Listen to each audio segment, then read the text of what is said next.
You're gone and I gotta stay high all the time to keep you off my mind. Ooh. Yeah, sometimes when I don't know how to like intro a video, I just sing.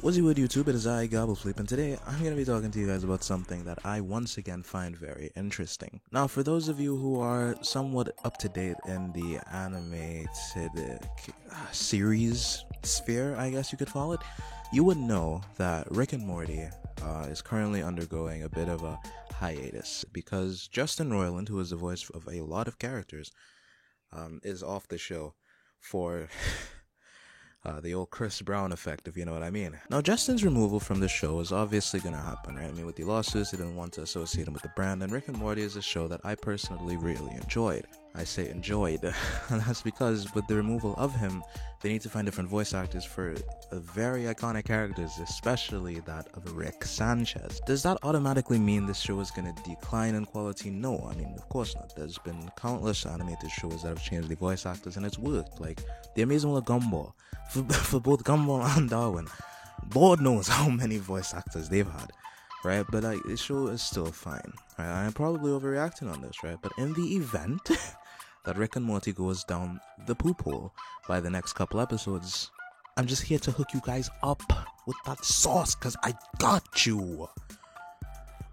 Now listen to the plug real quick, man. In a world that is also Australia, where crime runs lawless in the city of Dapto, one man and his koala mask stands in between lawlessness and salvation.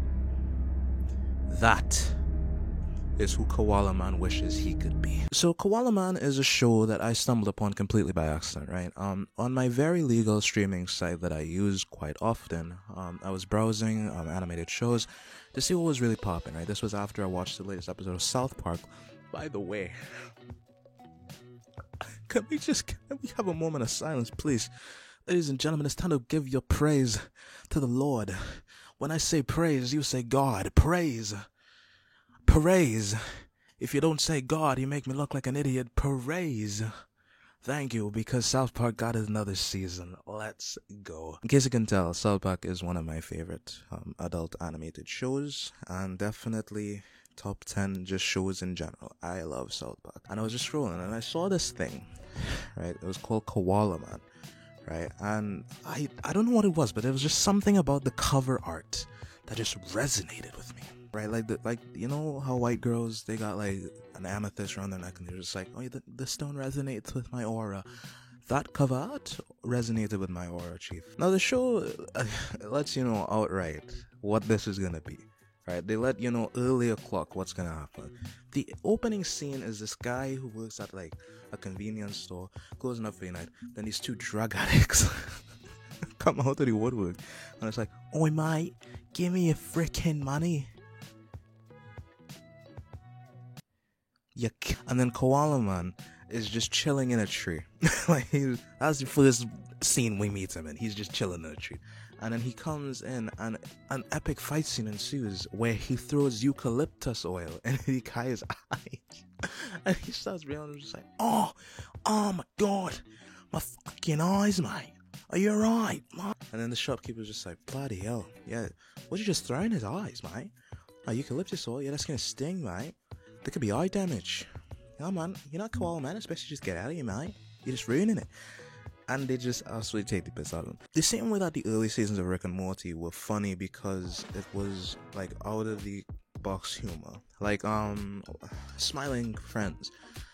Their humor is very like different. Like there's like a level of realness to it. Like you could see these situations happening in real life, even though they're absolutely absurd. Right? Like the reactions certain characters have a realistic reaction, and there's comedy in that, right? And it's the same thing for the early Rick and Morty, and it's the same thing for Koala Man. At the end, may derail a little bit, okay? And we're gonna get to that, because obviously I'm not here to just sing praises, right? I ain't meat riding no koala, okay? I'm not doing that, chief. One of the main issues with the show is the fact that the story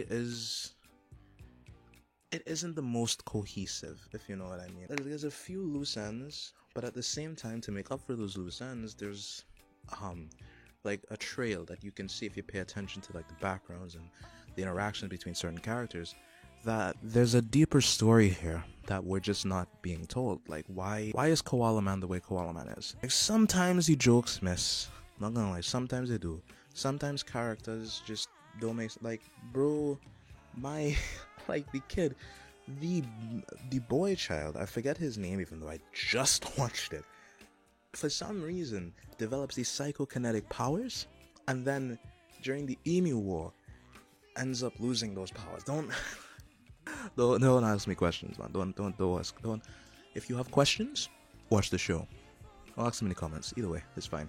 It is a pretty good watch, except for the biggest thing that I have to hate on the show for, and that is the relationship.